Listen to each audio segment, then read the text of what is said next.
Digital technologies we're 50 years in, really right now, are not going on an S curve, they're going on an exponential curve. Digitization impacts every program, every service, and every job.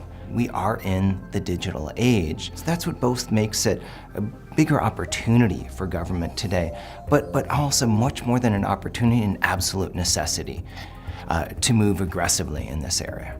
It feels like a time at the moment in the Canadian government where we have a real opportunity to look at what we're doing now in Canada and say, how can we make this even better, even more quickly? Les gens travaillent dans un cycle ouvert. De plus en plus, on a un système d'innovation ouverte où est-ce que plusieurs gens peuvent collaborer ensemble. Dans le monde numérique, les frontières géographiques s'appliquent plus. The digital model is just a radically, I think, different way of thinking about operations and government in general. So I think there's three major components to it. The digital model needs to be open, it needs to have applied learning, constantly learning, and it needs to be adaptive.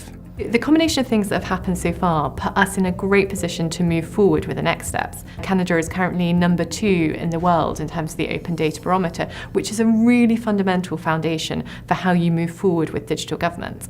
The things that I would really like us to focus on over the coming few years are how do we put the users of service at the heart of how they are developed, and then getting to a steady approach where we expect to be iterating and developing services constantly through their development.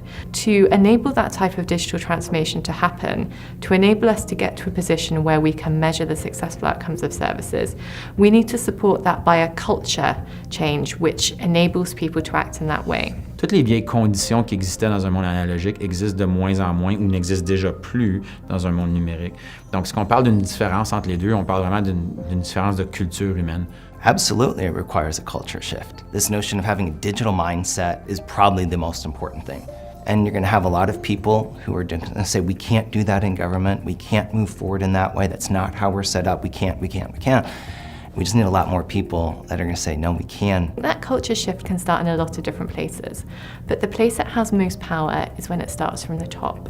So if there are senior leaders who can show by example how we can change a culture, that is incredibly powerful, and it empowers people throughout an organization to do the same thing. So we need to embed a culture led from the most senior levels of government, which says it is okay to be open.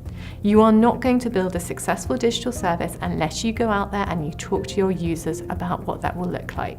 La numérisation ne veut pas nécessairement dire ou forcément dire qu'on automatise tous nos processus. Ceci dit, il y a beaucoup d'avantages à faire l'automatisation. C'est certain qu'en automatisant, il y a des risques. Mais il y a autant de risques aujourd'hui que quelqu'un prenne une pièce d'information en papier puis le laisse sur un banc quelque part dans un parc qu'il y en a dans le monde numérique. Puis je dirais que si le gouvernement choisit de ne pas le faire, il y a d'autres secteurs qui s'en vont dans cette direction-là de toute façon. So sometimes people are cynical about this current era of digital government that we're in. Automation is one component of digital, but when you think about digital, you need to think about it in an explosion of certain technologies putting together. On a une courbe de changement qui continue à accélérer, c'est très exponentiel. Pour moi, c'est super excitant. L'opportunité de collaborer est incroyable, puis dans le fond, ça va nous permettre de réaliser notre mandat de fonctionnaire encore plus. People are civil servants and public servants because they want to do something that makes their country better. And we need to give people the tools to allow them to do that. Making services that work for everybody who uses them is a really important part of what government does. C'est la façon de faire les choses dorénavant. C'est pas une des façons. C'est la façon primaire.